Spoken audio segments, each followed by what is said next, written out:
رب العالمين والصلاة والسلام على أشرف المرسلين سيدنا ونبينا محمد النبي الأمي وعلى آله وصحبه وسلم إن شاء الله سكرابي جولناكو إن جكا جنجل من تفسير القرآن الكريم إن عندو آية رديئة مني آية شفيتتي إديدي وشفيتتي إتتي كايرا ويتي قال يا آدم أنبيهم بأسمائهم do mare nder mare man ni en timminande to en ɗon no nder qissa ayare man en mbalino ha Allah umri malaika en sujudana annabi adama ɓe sujudi iblisa sali wi sujudanta annabi adama ɗo ɗon mbalnoɗen to en ummorto kana sujudu bil asli marata wahidatan wa hadha huwa al qiyasu sujud aran sujudanki Allah sujudere wora tan ɗum sujudata e daga julde waray wora Allah sujudante ngam ko waɗi kayre bo wonta qiyasu mana kayre handi be Allah Allah zati mako o goto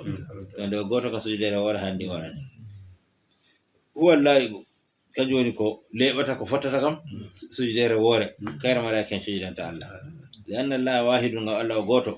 wa sujudu kana wahida sujudere sande latonde woore walakin lamma sajada al malaikatu نصف يوم 500 عام ورفعوا رؤوسهم من السجود ورأوا إبليس امتنع لم يسجد رجعوا ثانية ko ɓeddi sujudere ɗewre kam wakkati annabi adama man nde Allah wi annabi adama sujudane malaika en ɓe sujudi nder reta ñalawmare mana reta ñalawmare ɗo ɗum duuɓi 100 duuɓi 100 hanje o reta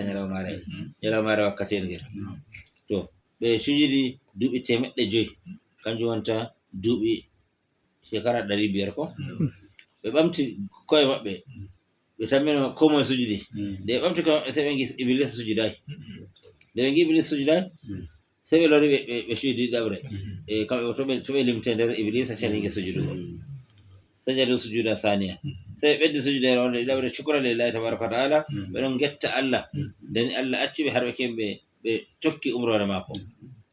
hayso lam yabtalihim yabtala bihi iblisa Allah jarribaki ɓe ko jarribi iblisa to ɗo kanjum e sai sujudi ɗiɗawre bo fasara sujudu maratayn daga ɗo sai sujuda warti ɗiɗi daga tagi ko annabi adama ɗon sujudere Allah warti ɗiɗi nane kam woore woore no kana ruku'un wahidun wa sujudun wahidun nane kam ɗum ruku'a ngota sujudere bo woore non wonno to sai li annal ma'buda wahidun ngam deweteɗon o goto o waɗane ruku'a nde woore o sujudane bo nde woore ni wonno to amma li annal ma'buda wahidun walakinna saniyata shukru lillahi tabaraka wa taala to hatta juuloɓe ta sujudi sujudere woore hayron nde qaida nde asli a sujudani Allah to ɗiɗawre sujudetene nde hayre ba ɗo yetta Allah daga nde Allah jarribakima irin no jarribori iblisa mana Allah umrima sujudanamo a jaɓi a sujudi to ta sujudi aran nde umrore Allah ɗiɗawre bo nde yettugo Allah to ni kala julde ko to ni alqa shubhatan alal malaikati law lam yaruddaha Allahu ma gadana ala raddiha jom shubhatun la yuridu ahadun an yaruddaha bil amri yowa alqa shubhatan min alal malaikati to sai mbiyen iblisa ngel ngel sakkini jibdu dow malaika en to nangam Allah ruɗɗiti jibdu ndu da en mbawatano ruɗɗutuki jibdu ndu iblisa jiɓe ndu la yaqdiru ahadun an yaruddaha bil aqli hakkilo kam fota ruɗɗita jibdu iblisa jiɓi ɗinno jiɓugo malaika en qala ngel wi ana alamu anna Allah huwa rabbi wa khaliqi wa maliki ni iblisa wi hanjum o cufa ko ngel sakkinani malaika en ngel wi hangel ngel andi Allah hakko jomigel kanko tagi ngel kanko mari ngel lima khalaqani ba'da an alima anni shaqiyun yu'azzibuni ko waɗi Allah tagiyam ndeni o andi min ɗo mi latto mi gaftaro o yangitayyam bo e ko waɗi o tagiyam nane o accani taw tagayam Allah tarakani ko waɗi iblisa Allah man accayiyam in ji iblisa walamma khalaqani ana uɗi'uhu huwa rabbi lima ya'muruni bisujudi li ghayrihi wa huwa adamu nde bo Allah on o tagiyam o andi bo mi ɗowtaniɗo mo miɗon ɗowtanimo ko wiyam mi waɗa fu mi waɗay kanko bo on jomam e ko waɗi o umriyam mi sujudana tana mako hanjum mi sujudana annabi adam to ayɗo to to goɗɗo ndaari ene tawhiidi sey heɓi ba gonga sey yiya ɗum subha yewwa sey yiya ɗum subha iblisa yiɗi sakkingo to sey mi haynoma e gonga bo tan Allah kan hana sujuda ne wara mamtana al ani sujudi li adama nden ngel wi wara mamtana to kay ngel wi nde salimi sujudango annabi adama mo Allah umriyam lima ɗaradani wala anani o ja'alani shaqiyan e ko waɗi Allah on o sakkini o wudiniyam o laaniyam o waɗiyam mi gaftaro wa ana ma qultu shay'an illa anni la a'budu ghayra rabbi faqat ngel wi amin bo ko moye andi wala ko mbimi seni tan mi wi mi rewata tana mako mi wi mi rewata tana Allah kanjum waɗi mi sujudanta tana mako yowwa gam kanko tan sujudanaymi to nen kam non bo e ko waɗi o fartiyam rahama hinnaye mako o waɗiyam nder laanaɓe nden bo waɗiyam mi gaftaro alhaali bo mi la asjudu li gayri llahi faɗaradani mi sujudanta tana Allah kanjum waɗi Allah man mediyam fartiyam walamma alima في أزله أنه إذا أمرني بسجود لآدم لا أسجد له لما أمرني بسجود له نمبو دغ أزل دغ الله فتايتك دمودو وأندي من دو تو ويام عمرني مسجدنا النبي آدم مسجدنا تامو ناني ما كان دندر هدرو الله ندو أندي مسجدنا النبي آدم كم eko waɗi o wiyam sujuda nane so wiya malaika en sujude banda iblisa amma kayen o andi mi sujudata o andi mo soyna sujudugo ɗum woɗa e ko waɗi o wi sey mi sujuda to ni walamma la'anani wa ɗaradani o ja'alani shaqiyan ana wa kullu man tabani lima tarakani fi dunya wa sallatani ala bani adama udalliluhum wa ungwihim wakkati Allah man raniya min ji iblisa o mediyam mana ɗaradani o wudiniyam o wicciyam o waɗiyam mi gaftaro ji iblisa hangel iblisa kañum ana wa kullu man tabi'ati ni e kala tokkiɗo am fu e ko waɗi lima tarakani fi dunya ko waɗi Allah man acciyam duniya wa sallatani ala bani adama o sakkiniyam bo hokkiyam bawɗe dow ɓiɓɓe adama udalliluhum mi majjina ɓe wo wihim mi halka ɓe waɗa labtu an yuwakkilani ila akhiri dahari nden bo ɗaɓɓutumi Allah on acciyam tami maya ha ragare duniya faqabila minni hadha aidan ɗum ma o jaɓaniyam ngol o wiyahu ha dargal wala ko mana amayata seto duniya wari timmugo wa huwa ya'lamu anna aliman laysa fihi sharrun abdullah min alimin fihi sharrun halla araha nnasa minni wa qatalani to Allah bo andi anduɗo anna alaman kadi laysa fihi sharrun abdullah min alimin fihi sharrun nden Allah bo andi tagle mako ɗe ɗe fu majum wala sharru ɓuri hallugo nder maje bano anduɗo marɗo sharru nder mum anduɗo marɗo sharru kanko halkata tagle to ndeni kanko halkata tagle halla arahan nasa minni ko waɗi o sewtina yimɓe ɓen daga sharru am wagatani o mbarayam daga wakkati ngel أجاب الحق تبارك وتعالى كل هذه الشبهات سي الله جابي شيطان كلا جيب دوجي دينغي سكين غدي فما جاء الله جابي غير جوابها جواب الله ورنغيل أن كلمته الأولى ليست بحق عنده فقط كلمة ما قال أران دول يقول كوادي الله الله ولو أدونا كجو ngel wi yowa ko waɗi Allah tagi ngel Allah bo andi ngel kallungel yangita ngel ko waɗi Allah tagi ngel da Allah tagatano ngel o wi to ɗo kan na ɗum haqqe magel tagigo e soyde tagigo ko na ha tagaɗo ɗum woni a taguɗo ni yowa taguɗo kanko wiyata nda to nde o tagi hanko andi no watta to ni qala ngel wi inni khaliquhu inni فقال إني خالقه وإني ربه إن كنت أنا خالقه وربه وأنا لا أسأل لا أسألك أما أفعله جمراوي نانا شراوي من تجدو جلبو جلبي ومي وجومي جل رواتا سيمين هنقول أراندول الله أو تجيا وعندي هنكو تجيا وعندي بو جوما وعندي بو مرواتا تنامكو تو كقوادي وتجيا سي الله ويجل إن كنت أنا خالقه ko khaliqahu to mi laata ke mi woni taguɗo shayɗanu wa rabbahu mi won joomu shayɗanu fa ana la usalu amma afalu to noon kam min tagi ngel mi andi mi won joomigel to amma na mi jamatake min ko ngaɗumi mo jamata Allah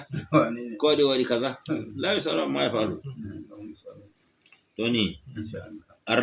rabbul khaliqu yatasarrafu kayfa sha jomirawo taguro kam no mari haaje ko waɗata be tagdi makko huwa awwalan agarra anna Allah khaliquhu wa rabbuhu wa sayyiduhu iblisu hirliti jaɓi ngel wi Allah tagi ngel Allah bo on joomigel Allah bo on jago wa mana ardiɗo magel ko ho magel in kana hadha haqqan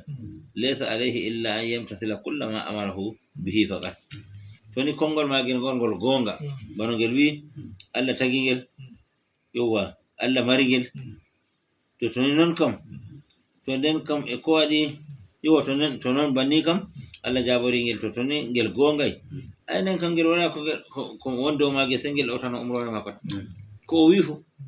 hanko tagi hanko mari hanko jo'ini to hanko to wima tita ɗo hay titoɗa to accu tu titani bo ɗon bo hay titoɗa ha o wima fu anka aya hanka tawan kogal maɗa e no watta o wiya waɗu mbiya a waɗata to ni ay ɗowtanaki umrore nden tan woni dow tagdi kam fa qawluhu konngol magel ngel wi innahu abdulillahi hada laysa bi haqqin indahu wigo magel wa ngel jeyangel Allah ngel feway ina ɗum gonga ha magel kam wali hada yatanilu hadi itiradati kanjum waɗi ngel feƴƴani ɗiɗi fu maji to ngel andino ɗum ngel maccungel Allah na ngel wi ngel maccungel Allah Allah bo hañum tagi innahu abdulillahi yewwa hada laysa bi haqqin indahu wigo magel ngel jeyangel Allah ngel feway to ngel jeyangel Allah malaika en ɓe jeeyaɓe Allah ɓe jaɓi nde Allah umri ɓe hangel bo nde ngel jaɓayi nder ɓernde magel ngel jeyangel Allah hanjum waɗi ngel sali kanjum waɗi ngel waɗi ko feƴƴinki feƴƴanoji ɗiɗi fu maji wali hada yatanilu hadi l itiradati kanjum waɗi cheyɗan feƴƴini feƴƴanoji ɗiɗi fu wa shubhatu iblisa hadihi hiya allati abdallat dawaifa min awwali dahri ila akhiri dahri to shubhaji ɗi iblisa waddi ɗi kanji majjini yimɓe ɗuɓɓe daga ana zamanu ha yokira gari zamanu qala innahu khairum min adama ngel wi ngel ɓuri annabi adama hada khuliqa min dinin o khuliqa min nurin ngel wi ngel ɓuri annabi adama ngam kangel ngel tagama daga annabi adama tagirama lofre bo ɗum hunde ñiɓɓude hangel bo ngel tagirama jeygol kangol wiyete hiite abadallaha kaza min alafi sinina muqarraban indallahi nde ngel rewi Allah duuɓi ɗuɗɗi ujuneɗɗe wakkati ma ngel ɓadinangel Allah wa hadha khuliqa al yawma min dinin o bo nda hande o taga nden bo lofere o tagira kayfa yakunu khayran minni no watta ngel annabi adama la to ɓuri ngel no ngel wi lam ya'lam anna Allah fa'alu lima yuridu ngel andana Allah kam ko mari haaje o huwata e o taga hunde o tagino ngel joɗake duuɓi wala kerol kala ɗakande fu ha leddi ngel sujudani Allah duuɓi ujunere nden ngel joɗake duuɓi ujune 14 ngel ɗon ayna hakkilani aljanna nden ngel joɗake ngel waɗi duuɓi ujune 60 ngel ɗo won rewa Allah ngel waɗi kaza to ɗum ɗo fu majum Allah kam ko mari haaje watta na ɗuɗugo ibada wonta muradu ha Allah a'a Allah man jaɓa ibada kan to o jaɓi ibada ɓi adama ko o jaɓi ibada tagdi mako to kayri woni kisundi to ni to ngel wi ɗiɗi fu majum to no watta duuɓi ngel rewi Allah ɗiɗi fu majum ngel ɗo ɓaɗina Allah nden o bo tagama hande nden lofre o tagira no watta o ɓura ngel duuɓi ɗin ton ɗi ngel rewi Allah o tawamana sakko rewi Allah nden bo ay duuɓi kaza ngel waɗi kanko mo jonta nden fay ngel tagirama jeygol wato hiite ɗum jeygol to annabi adama bo tagirama lofre no watta lofre bo ñiɓɓude nde ɓura hiite latinge jeygol ni ko ngel wi ngel andana Allah kam no o yiɗi o waɗata falamma jaa awwalul anbiya'i nuhun alayhi salatu wassalam aran lullaɓe Allah kanko on annabi nuhu alayhi salatu wassalam nde o wari qala qawmuhu yimɓe makko mbimo in hadha illa basharun mislukum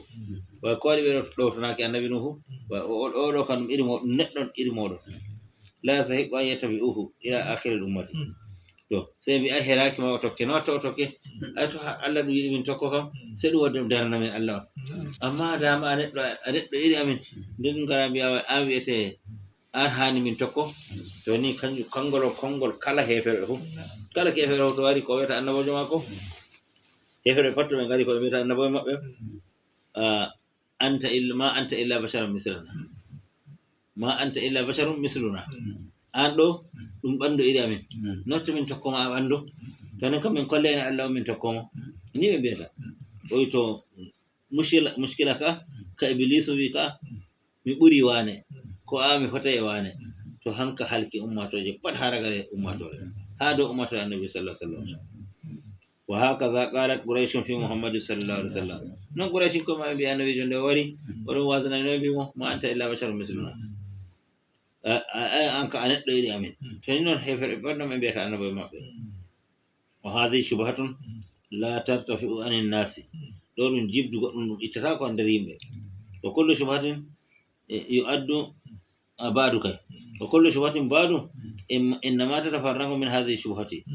kala shubha wari ɓawo ɗon fu mana kala geddal Allah gargal ɓawo ɗo fu ngal ɗon licciɗini ngal ɗon laati lisal daga shubha kaya to arande ha ka iblisu wi ay mi ɓuri annabi adam ko waɗi mi ɓurdimo kaza no watta mi tokkomo do ko moye fu sariɗo tokkabo annabo en ma ɗum kanka annabojo ɗum iri maɓɓe no watta ɓe tokkomo sariɗo tokkaki jeyaɓe Allah mumin e modiɓɓe ɗum kanka on shubha maɓɓe shubha maɓɓe ni ko ɓurdiyam ko moye fu ni kala lutuɗo lawol pat to hujja mako ni mbiɗo gonga man ko ɓurdimo to ni tan mana mawtare tan jomirawo qulna ya adamu uskun anta wa zawjuka aljanna wa kula minha ragadan haythu shi'tuma wa la taqraba hadhihi shajarata fatakuna min adh-dhalimin wa qulna jomirawo sen mbimi ya adamu ya an annabi adamu uskun anta joɗa anta ɗo wonda meri won nder uskun to kayri wurtina ngam tawkidu ɗum heɓa ɗum alfitira dow zawjuka dow maari ngam waɗa ɗum alfitira inde zahirire e dow dameri cuuɗindi to kanjum sey dameri ndi wangina ndi sembiɗini cuuɗinini nden wo zawjuka bo heɓi alfitama dow maari uskun joɗa anta an annabi adam wo zawjuka be debbo maɗa hawwa'u jooɗe aljannata nder aljanna ni Allah wi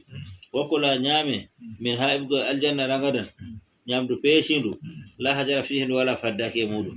mana ñaame ko tawɗo nder aljanna pat ɗum moɗon nda ɗum bo waɗa bo paddotoɗo ɓe wawta ñaame ɗum hayso jiituma e giɗɗon fu ko giɗɗon pat ñaame ha giɗɗon fu bo jooɗe amma tan wala tagraba hadhihi shajarata amma ta ɓaɗe lekki kiɗo bil akli kanke ta ñaameki lekki ki wa hiya hinɗatu woɓɓe mbi hanki wiyete hinɗatu awil karamu ko karamu mana inabu ko ala kulli hal ni inde maki be arabiya tan e hinɗato mana fasiro ko fasiriki feere wi ɗum kazahi wiya ɗum kazahi to fatakuna to on ñaamiki kanki kam on ane annabi adama ane debbo maɗa fum to ni on ñaami lekkiki kaɗumi on ki tafsira on laatoto min zalimina nder toñiɓe al asina yedduɓe Allah ka Allah hañum to wi waɗane to wannaka fa ɗum geddal o yeddama to fa azallahuma cheytanu an hafa akhrajahu mimma kana fi wa qulna habidu ba'dukum li ba'din adu wa lakum fil ardi mustaqarrun wa mata'un ila hin fa azallahuma cheytanu sai cheytan go wari ngam toska annabi adama e debbo muɗum ngel sottini ɓe azallahuma ngel daytini ɓe ngel woɗɗini ɓe ngel tastini ɓe iblisu ashabahuma anha sey ngel wurtini ɓe nder aljanna man e jotta kana konna boɗi sey hasada fu ay anil jannati ngel haɗi ɓe joɗago nder aljanna fa akhrajahuma ngel wurtini ɓe mimma kana fihi min an-na'imi nema ka aljanna ka ɓe gonno fa ngel sendi ɓe be maka kangel sheyɗanu ma wa qulna jomirawo sey mbimi ihbiɗu misran to den jonta kam mi wi on ta ñamon lekki ki to on ñamiki on laato nder yedduɓe to joni nden on ñamiki to nde on ñamiki bo to jonta kam sey jaza'u moɗon kadi ihbiɗu jippe ilal ardi kote leddi antuma bi mastawaltuma alayhi min zurriyatikuma onon e zurriya mo pat kote ngaɗon ko wurugo leddi mana aljanna kam na jonta heni garto nder ma ko warta ɗo bo ɗum hikima Allah tagi annabi adama woodi ɓiɓɓe aljanna e nder ɓiɓɓe maako woodi ɓiɓɓe yiite nder ɓiɓɓe maako to ɓe jooɗake nder aljanna ɓe dañi fa nder aljanna to moye wurtinte aljanna yaare yiite aljanna bo to on nasana ka wurta ko wa ma hum min habi mukhrajina be gurtindaki aljanna to wala no be dañire nder aljanna to be dañama nder aljanna kam den kam fano ngati yimɓe aljanna to windanaɓe jaha hiite sey annabi adama dilla ha dañoɓe nokkure wonde sey ɓe ko kuugal ko foɗata ɓe kotata aljanna ma ulaika humul kamɓe julɓe bo ulaika humul warisuna alladina yarisuna alfirdausa kamɓe woni ronoɓe ɓe donay bawa maɓɓe annabi adama joɗake no nder aljanna firdausi to ɓe kootay nder ma kaɓe kotata kamɓe ɗo tiɓe mana ɓe roni annabi adama o wiya ɓe ɗon tan aljannaji heferɓe kala julɗo e kefere fo komo Allah tagari ɗum aljannaji ɗiɗi hiiteji ɗiɗi to julɗo he aljanna o roni bawa mako annabi adama nden fayin to hokkama ci'e mako ɗiɗi ɗum hokkama ci'e kefero ɗiɗi hanje ma ko waɗi kefere o wara e to sey o hokkete ci'e muɗum to nden to huni ɓe fasiri warisuna ma ɓe doni aljanna ɓe doni bo aljannaji woɓɓe to kanjum waɗi woni hikima Allah wi annabi adama e ɓiɓɓe muɗum ɓe jippo ɓe acca leddi ɓe acca aljanna ɓe garta e leddi ngam ɗon ɓe dañata ɓiɓɓe maɓɓe ɓe kotata aljanna man dilloɓe yiite to ni ankuma ba'adukum to on juppake leddi ba'adukum li ba'din aduwwun nda onon pat mon on yimɓe ɗiɗo annabi adama be debbo mum nden debbo mako wona bo daga ha ɓandu mako wurti yanan goɗɗo goto amma fu e noon to yimɓe ngari keewi duniya sey ɗo konnotiro woɓɓe gaytira ko waɗi ɓe gaytirta ngam ba'adukum li ba'din aduwwun yoga mon laato konne en yoga aduwwun li ba'din woɓɓe laato konne en woɓɓe nder maɓɓe mana ɓe giɗa ɓe narrata ɓe gittirta walakum fil ardi mustaqarrun on ɗon mari nokkure joɗago mawdi'u qarari woma tawon e beltinari matamatta wona bihi ko beltintoɗo ha muɗum e duniya heɓugo jonde jaam heɓugo pofle ñamdu jaram ɓornugal e kala ko ɓi adama hutinirta fu on tawa ɗum ha leddi man amma na ɗum dumoto ila hinin ha yahugo wakkatiyel timmugo aljanna muɗum wakti inqida e ajalikum wakkati ajalji moɗon timmata to ni fatalaqa adamu min rabbihi kalimatin fataba alayhi innahu huwa tawwabur rahim fatalaqa adamu kalimatin min rabbihi annabi adama so o jaɓi kalmaji ƴiftuɗi daga jomiko yo alhamahu iyaha jomirawo longinimo kalmaji ɗi o jangata o heɓa yafuye Allah yowwa to kanji ɗi annabi jomirawo e hoore muɗum janginimoɗi famtinimoɗi amara Allahu adama Allah umri annabi adama an yaskuna fil jannati wa zawjatahu kanko ɓe debbo mako hu ɓe jooɗo nder aljanna bada ma khalaqa hawwa min dila ihlisa ɓawo Allah taganimo debbo mako ɓeteɗo hawwa'u daga wecco mako nanno wecco mako ngo wakkere narre Allah itti ƴiyal gotal ɗo fi ƴiyal gotal sey taganimo debbo mako e magal kanko wiyete hawwa'u wa zawwajaha iyahu nden jomirawo teeni annabi adama o be hawwa'u o wi to hawwa'u laato debbo mako sakana fil jannati ɓe joɗake nder aljanna kamɓe annabi adama be debbo muɗum wona ha umallahu tabaraka wa ta'ala an akli shajarati jomirawo bo haɗi ɓe won lekki gooti o itti nder aljanna o banda kanki taɓe ñamaki o iblisa mo ɗorida min aljannati meedama fartama daga aljanna nane kangel ma sey be isnu mage ndende goɗɗo nasa aljanna to jotta ngel luuti Allah farti iblisu kam jotta iblisu nasata aljanna kamma wa kanat al hayyatu dabbatan zata arba'i qawa'ima jamilatan fil jannati wakkan nden bo mboodi ha mboodi woni fu ɗum hunde marde kosɗe nayyi ɗi ɗon mari kosɗe nayyi nden ndi mbondi bo woɗa takdiri kosɗe bo boɗɗe fu ɗum ɗon woni nder aljanna to walamma lam yaqdir iblisu ala dukhulil jannati li waswisa li adama saraka bi ala sawtihi kharij aljannati wa tadul hayyatu iblisa nde yi wawata nasa aljanna jotta kana ngel fatama aljanna kam ngel wawata ngel nasa feere magel ngel yiɗi bo ngel nasa ngel waɗna annabi adama waswaso ngel senda ɗum be leggal wawi be aljanna ka to sey ngel wooki ko ngel aati ngel wulli sawtu magel ɓangi ɗum ngel wulli ngel wooki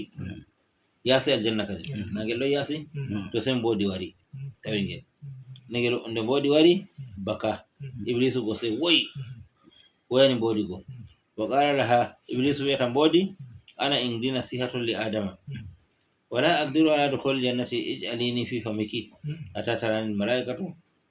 حتى لا تراني الملائكة فسي إبليس ويتا من أمر نصيحة بورك خامي ولا النبي آدم جوتا بو يارك من هذا من الجنة أما أسنيفو بودي من هو شنجل نه ولا نجندر هندو كمودو